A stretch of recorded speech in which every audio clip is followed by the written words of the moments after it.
بھٹی صاحب بیسکلی عمران خان کی political elimination آپ کو بھی نظر آ رہی ہے؟ جی اس الیکشن میں صحیح کہہ رہے ہیں نیازی صاحب، اس الیکشن میں تحریک انصاف، بہت پہلی دفعہ بھی بات کر چکا ہوں کافی دفعہ، کہ اس الیکشن میں تحریک انصاف اور عمران خان کوئی قابل ذکر پوزیشن میں نظر نہیں آ رہے۔ وہ نائل ہیں، وہ اندر ہیں، اس پر سائفر ہے، سائفر کے بعد 9 مئی کے مقدمات ہیں، تو اس الیکشن میں عمران خان تو نہ لیڈ کرتے نظر آ رہے ہیں، کوئی کل کچھ ہو جائے تو علیحدہ بات ہے۔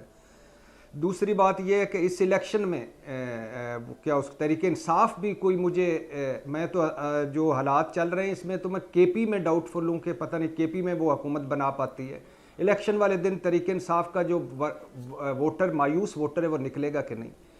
تیسری بات جو نیائی صاحب نے کہی بالکل ٹھیک ہے کہ پہلا، میں ابھی باہر تھا ملک سے، کہیں بھی جائیں پہلا سوال یہ ہوتا ہے کہ کیا بنے گا عمران خان کا، کیا بنے گا تحریک انصاف کا، اور دوسرا سوال ہوتا ہے جو دکھی دل کے ساتھ ہوتا ہے کہ کہاں پہنچ گئے ہم، آگے کیا بنے گا۔ یہ سب سے امپورٹنٹ ہے، اور اس کے لیے کوئی جو بھی کرنا چاہے، یعنی یہ کوئی جتنے اقدامات بھی کیے ہیں، جیسے ابھی آج کے ایپیکس والا کمال کے اقدامات ہیں کہ غیر قانونی جو میں آپ کو ایک شعر سنا دوں، ان کو نکالا جائے۔ بھٹی صاحب رک جائے، ایک شعر سنا دوں، جو گفتگو ہو رہی ہے۔ آرمی چیف نے علامہ اقبال کا شعر پڑھا ہے قومی ایپکس کمیٹی کے اجلاس میں، نہ سمجھو گے تو مٹ جاؤ گے اے ہندوستان والوں۔ اب ہندوستان ساتھ لگا کے تو انہوں نے خیر اسپیسیفک کر دیا، لیکن ویسے سپرٹ بڑی غضب کی ہے اس شعر کی۔ نہ سمجھو گے تو مٹ جاؤ گے ہندوستان والوں، جو ساتھ لگا کے، تمہاری داستان تک بھی نہ ہوگی داستانوں میں۔ اب بتائیے کیا بات ہو رہی تھی، بھول گیا تھا میں بیچ میں کیا بات چل رہی تھی، فرمائیے بھٹی صاحب۔ ہاں ٹھیک کہہ رہے ہیں، اور اللہ کرے کہ یہ چینی مافیا، شوگر مافیا، اور یہ بجلی مافیا، یہ سمگلر، یہ ذخیرہ اندوز، یہ ڈالر والے، یہ بھی۔ لیکن بھٹی صاحب آپ کو لگتا ہے، جو میں نے ایک بات بیچ میں کی تھی عامر صاحب سے بھی، آپ سے دوبارہ کر رہا ہوں، کہ نواز شریف صاحب ابھی اگر 21 تاریخ کو کچھ نہ بھی کرے، لیکن ان کی سوئی اٹکی رہے گی احتساب کے بیانیے پہ، اور وہ پھر ٹکرائیں گے، چاہے ان کا اصولی موقف ہوگا، یہ چانسز کتنے ویلڈ لگ رہے ہیں آپ کو؟ نواز شریف صاحب کی تاریخ دیکھتے ہوئے کہ جو ذہن میں ان کے آ جائے وہ کر کے دم لیتے ہیں پھر نقصان کی پرواہ کیے بغیر۔ آپ ٹھیک کہہ رہے ہیں، اللہ کے فضل و کرم سے وہیں سے شروع کریں گے جہاں ختم کیا تھا، اور وہیں سے دوبارہ شروع ہوگا جہاں ختم ہوا تھا۔ رائٹ۔ بھٹی صاحب، نیائی صاحب جیسا فرما رہے ہیں، اور میں بھی شاید ان سے ایگری کروں نیائی صاحب سے، کہ اگر عمران خان صاحب جیل کے اندر ہوتے ہیں یا کنوکٹ ہوتے ہیں، جیل میں حصہ نہیں لیتے، اور تحریک انصاف کی یہی پوزیشن ہوتی ہے، تو next prime minister Nawaz Sharif ہو سکتے ہیں، بڑے فیئر چانسز ہیں۔ آپ اسے ایگری نہیں کریں گے؟ اور دوسرا ساتھ یہ بھی بتا دیں مجھے کہ یہ مینار پاکستان میں 21 تاریخ کو جو ویلکم ہے، یہ کتنا بڑا امتحان ہوگا نواز شریف صاحب کی پاپولیرٹی یا آئندہ ان کے پرائم منسٹر بننے کے چانسز کا انالیسس کرنے کے لیے؟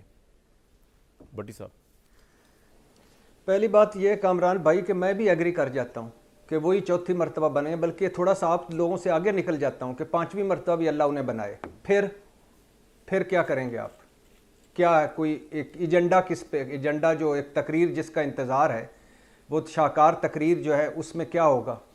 معیشت، جو اپنے بھائی کو معیشت کی بہتری کے لیے نہیں بتا سکے، وہ کیا کریں گے؟ نمبر 1۔ دوسری بات یہ ہے کہ مجھے یہ اس وقت ہمارے مسائل ہیں، اس عوام کے جو 90% لوگوں کے یہ مسائل ہی نہیں ہیں۔ ہمارے مسائل ہیں مہنگائی، بے روزگاری اور غربت۔ یہ میوزیکل چیئر نہیں ہے، یہ مکافات عمل نہیں ہے، یہ ڈیلے ڈھیلے نہیں ہیں، یہ چور دروازے پتلی گلی نہیں ہے، یہ پہنچے ہوئے بزرگ ہیں۔ 24ویں نمبر پہ اکانومی تھی نواز شریف کے دور میں، کیا ہو گیا بھٹی صاحب؟ تو آپ کو کیوں لگتا ہے کہ پرفارم نہیں دوبارہ صحیح کریں گے؟ پازیٹیو سوچے نا سر، میں کہہ رہا ہوں کہ اس سے اور کیا اچھی بات ہے کہ ایک مرتبہ پھر ہم جائیں قرض اتارو اور ملک سنوارو میں، ایک مرتبہ پھر ہم ایشین ٹائیگر بنیں، ایک مرتبہ پھر ہم سستی روٹی پیلی ٹیکسی میں جائیں، ایک مرتبہ پھر ہم لیپ ٹاپ وصول کروائیں، ایک مرتبہ پھر بریانی کی پلیٹ میں آئیں، ایک مرتبہ پھر ہم آگے بڑھ کے آئیں۔ کوئی حرج نہیں، مجھے تو کوئی حرج نہیں، میں تو اپنی رائے دے رہا ہوں، میں کوئی ان پہ اعتراض تھوڑی کر رہا ہوں، میری کیا حیثیت ہے اعتراض کرنے والی، لیکن میں کہہ رہا ہوں کہ یہ اس ملک کے مسائل نہیں ہیں۔ اجڑ گئے ہم، لٹ گئے ہم، کس نے اجاڑا، کس نے لوٹا؟ آج ہم کیا بیٹھ کے ڈسکس کر رہے ہیں کہ ہم ڈسکس کر رہے ہیں، یہ نہیں ڈسکس کر رہے کہ دفاعی بجٹ سے زیادہ، کامران بھائی، دفاعی بجٹ سے زیادہ پچھلے 1 سال میں 2000 ارب کے کیپیسٹی چارجز دیے ہم نے نجی بجلی گھر ڈاکوؤں کو، جن سے یہ پیپلز پارٹی نون والے اور اگلے سارے یہ معاہدے پی ٹی آئی کر کا بھی گئے نام لینا سر, یعنی 2000 ارب. جی پی ٹی آئی بھی شامل ہے اس کے اندر ان معاہدوں کو اب وہ کرنے میں, انڈورس کرنے میں. Pervez Musharraf, P T I, Noon League, Peoples Party, سارے کے سارے یار. اب ہم 2000 ارب جو ہے وہ کس کھاتے میں دیا ہے؟ تیل ہم سستا دیں گے ان کو, سبسڈی پہ دیں گے, ڈالروں میں دیں گے, بند ہوگا تو پیسے دیں گے. نہیں تو بھٹی صاحب مجھے ایک بات بتائیں, بھٹی صاحب نے ایک بات بتایا, بھٹی صاحب گھر میں کبھی انہوں نے معاہدے کیے اس طرح کے؟ بھٹی صاحب اور دوسری ایک جملہ بھائی جان, صرف ایک جملہ آپ سے بات کر رہا تھا میں. اچھا, کبھی یہ انہوں نے اپنی کسی فیکٹری, کسی مل, کسی کاروبار میں ایسے شرمناک اور مذکا خیز دفاع کریں جی کے کاروبار کو, میری بات سنیں آپ, مجھے ایک بات سمجھائیں اب کیا کیا جائے. تیسری آپشن دی تھی عمران خان کو, فوج بھی حملہ آور ہو گئے بھائی صاحب. پہلے فوج کے خلاف ذہن سازی کی, لوگوں سے حلف لیے, اس کے بعد انہوں نے جو ہے وہ حملہ کر دیا. اب اپنے پاؤں پہ کلہڑا تو مارا, جن لوگوں کی ہوپ تھی ان کے پاؤں پہ کلہڑا مار دیا. پیپلز پارٹی سندھ تک کی پارٹی ہے. اب مجھے بتائیں کہاں سے امپورٹ کر کے لے کے آئے بھائی؟ اگر نواز شریف نہیں ہے تو پھر اب کس کو لے کے آئے؟ ان کی پارٹی نئی جمیوں کے ساتھ نہیں کھڑی ہوئی تحریک انصاف والی. میں اور آپ کیا کر سکتے ہیں؟ ہم کیوں مرثیہ پڑھ رہے ہیں؟ مطلب اب کریں کیا؟ مجھے بتائیں نا, اب کیا کریں؟ آپ مجھے بتائیں کیا حال ہے اس کا.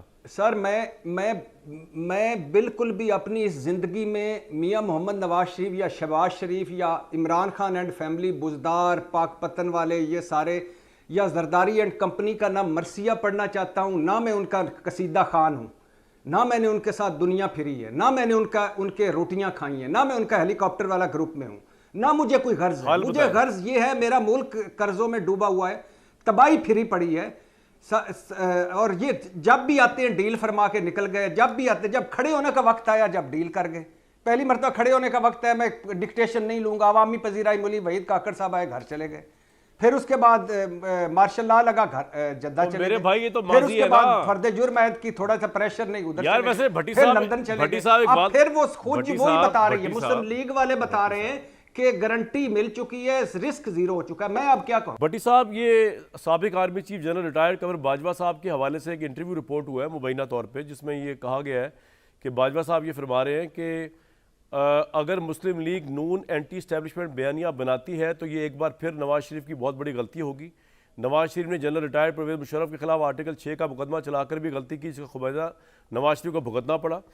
اور انہوں نے یہ بھی کہا کہ اگر نواز شریف فوج کے خلاف بیانیہ بنائیں گے تو پھر موجودہ army chief general Asim Munir پر فوج کے اندر دباؤ بڑھے گا.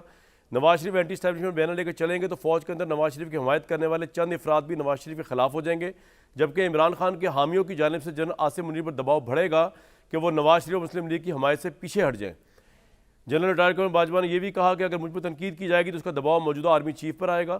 فوج کبھی ایسا بیانیہ قبول نہیں کرے گی اور نواز شریف کو فوج کی شدید مخالفت کا سامنا کرنا پڑے گا, جبکہ فوج کو اپنی پالیسی بھی تبدیل کرنی پڑے گی.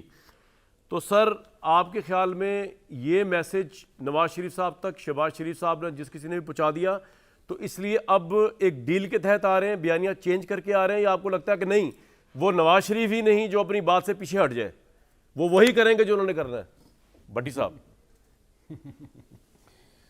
نہیں, پہلی بات تو یہ ہے کہ یہ ابھی جو انٹرویو کے, جس کے مبینہ انٹرویو کے آپ نے وہ دکھائے کہ یہ ہیں, وہ جو سارا وہ متن وغیرہ ہے جو گفتگو ہے, اس میں 90% ٹھیک ہے. یہ علیحدہ بات ہے کہ ابھی تک کوئی کنفرم نہیں ہوا کہ یہ انہوں نے کہا ہے یا نہیں کہا, لیکن ایسے ہی مبینہ ہی کہہ رہے ہیں ہم. ٹھیک ہے, نمبر 1 ٹھیک, تردید بھی نہیں ابھی تک آئی, تو نمبر 1 ایسے ہی ہوگا. ٹھیک.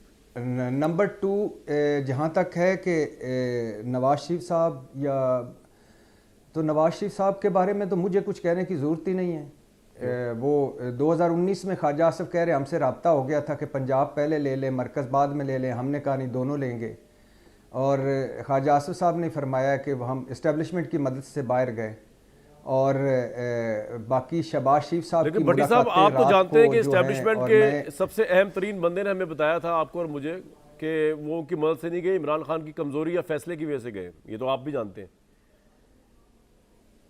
سر میں اب وہ بھی ہے اور یہ خواجہ صاحب کا بھی ہے, اور اب جتنے شواہد آ رہے ہیں جو مسلم لیگی خود بھی کہتے ہیں, اب وہ مان رہے ہیں کہ ہاں یہ ان کی مدد سے گئے تھے. دوسری بات یہ ہے کہ یہ کریں اور کیا, آپ کیا سمجھتے ہیں, کیا میاں محمد نواز شریف صاحب انقلابی ہو گئے ہیں؟ کیا میاں محمد نواز شریف صاحب کوئی باغی ہو گئے ہیں, کوئی فطرت بدل گئی ہے, عادت بدل گئی ہے, شخصیت بدل گئی ہے, یا عمران خان صاحب کو اگر ڈیل آفر ہوئی تو کیا وہ نہیں ڈیل کریں گے؟ کیا سمجھتے ہیں کہ بے نظیر بھٹو نے ساری عمر کس طرح کی سیاست کی, آصف علی زرداری صاحب نے کس طرح کی سیاست کی, یا یہ سارے جو شہباز شریف صاحب کیوں گئے لندن؟ یہ ساری چیزیں. لیکن بھٹی صاحب, نواز شریف صاحب اگر ڈیل کے تحت آئیں گے تو ان کو کوئی پذیرائی ملے گی عوام؟ دیکھیے, ایک اچھی بات ہے کہ وہ جعلی اور جھوٹے اور من گھڑت قسم کے وہ جو تھا نا, وہ جو بیانیہ بنانے کی کوشش کی, اس سے وہ پیچھے ہٹے ہیں. اچھی بات ہے, پاکستان بدل گیا ہے, ہمارے حالات بدلے ہوئے ہیں, مہنگائی, بے روزگاری, غربت ہے, اچھی بات ہے وہ مہنگائی پہ آئے ہیں. لیکن اب وہ کیا انہوں نے مہنگائی کا وہ کلیہ جو وہ خود آئیں گے اور خوشحالی آ جائے گی, وہ اپنے بھائی کو نہیں بتایا ہوگا یا اسحاق ڈار صاحب کو نہیں بتایا ہوگا, چلو دیکھ لیتے ہیں. لیکن تیسری بات یہ ہے کہ پذیرائی تب ہوتی ہے کہ جب سارے فریق ہوں.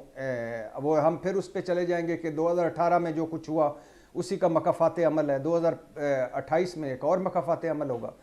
تو لیکن پذیرائی کیا ملنی ہے, کیا نہیں ہونا, یہ وقت بتائے گا, اور کیا کر پائیں گے یہ وقت بتائے گا. لیکن آپ پچھلے 3.5 سال جب عمران خان کی حکومت تھی, نواز شریف صاحب, شہباز شریف صاحب کی گفتگو سن لیں, زرداری صاحب کی لیکن گفتگو بھٹی سن صاحب, لیں, عمران خان کی بلاول پارٹی صاحب کی تدر گفتگو سن بدر, لیں. عمران خان جیل سب کے اندر ڈیلیں. کنوکٹڈ الیکشن سب میں حصہ نہیں ڈیلیں. لے پائیں گے. اس کی موجودگی میں تو نواز شریف سے بڑا لیڈر کون ہے پاکستان میں, بتائیں آپ مجھے. نہیں سر, لیڈر تو معذرت چاہتا ہوں میں, لیڈر تو ایک قائد اعظم تھے, باقی یہ سارے اچھے اور برے سیاستدان ہیں, اور یہ آپ کا نقطہ نظر اور احترام ہے. لیکن کوئی شک نہیں, جب عمران خان جیل میں ہوگا, نائل ہوگا, اس پارٹی 9 مئی کے بوجھ تلے ہوگی, تتر بتر ہو چکی ہوگی, تو جب وننگ کینڈیڈیٹ یا مقابلہ کرنے والا کینڈیڈیٹ نہیں ہوگا تو پھر وہ ظاہر ہے وہی گڑیاں ہو جائیں سنجیاں میں مرزا یار پھرے.